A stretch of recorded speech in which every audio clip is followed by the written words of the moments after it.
Magandang araw sa inyo mga kachika. Welcome back sa aking channel. Sa mga hindi pa nakakakilala, ito ang inyong lingkod na magdadala ng mga pinakamainit na balita mula sa mundo ng social media.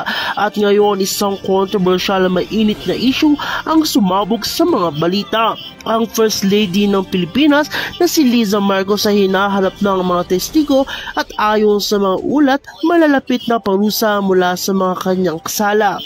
Kaya naman, tutok na at alamin natin ang buong detalye sa mga nangyayaring ito.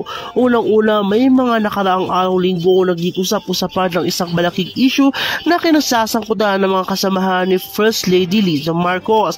Marami ng mga tao ang nagtataka kung paano niya haharapin sa mga aligasyong ibinabato laban sa kanya at sa kanyang pamilya. Ang mga pahayag nito ay nauugnay sa mga social media posts kung saan tinatalakay ang ilang issue tungkol sa mga proyekto at pulisiya na ipinapatupad ng administrasyon nila. Nagbigay ng pahayag ang mga testigo na tila may mga hindi kaaya-ayang transaksyon na nagaganap sa ilalim ng mga mata ng First Lady.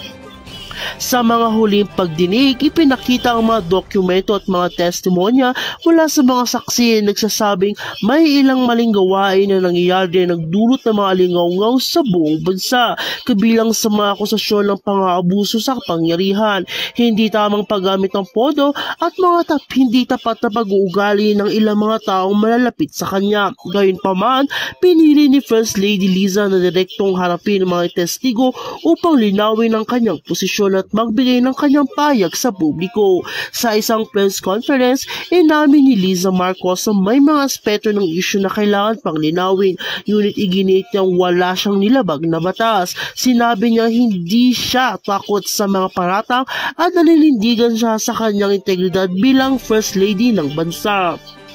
Sa kabila ng kanyang mga pahayag, hindi nakaligtas sa mata ng kritiko ang mga pagkukulang sa ilang mga dokumento na ipinapakita sa mga nakaraang araw. Dahil dito, mas lalong uminit ang mga isyu at marami naghihintay ng mga susunod na akbang mula sa gobyerno at mga otoridad. At sa mga eksperto sa batas, may mga posibleng legal na hakbang na maaaring gawing laban kay First Lady Liza.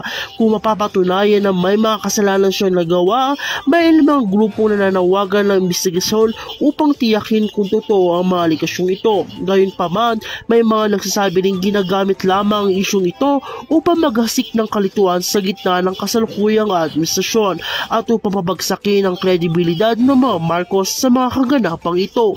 Tiyak na maraming tao ang maghihintay sa magiging desisyon ng mga korte at ng mga otoridad. Sa kasalukuyan, patuloy na binabantayan ng mga mamamahayag at mga social media influencers ang mga sumusunod na kaganapan. Ang mga pahayag ni First Lady Liza Marcos ay pininiwalaan ng kanyang mga taga-suporta, ngunit may ilang ding hindi kumbinsido sa kanyang paliwanag. Ano kayang mangyayari sa hinaharap? Ano ang magiging epekto nito sa reputasyon ng Marcos family? At ano ang magiging kahinaan at mga testigo at mga taong sangkot sa kontrobersyang ito? Ito ay patuloy na nagiging paksa ng mga diskusyon sa bawat sulok ng bansa. Kaya't manatili kayong nakatutok dito sa aking channel para sa mga susunod na update hinggil sa kasong ito. Huwag kalimutang mag-subscribe at mag-comment sa ibaba ng inyong mga opinion at reaksyon. Ang inyong mga pananaw ay mahalaga at nais kong marinig ang inyong mga opinion tungkol sa isyong ito.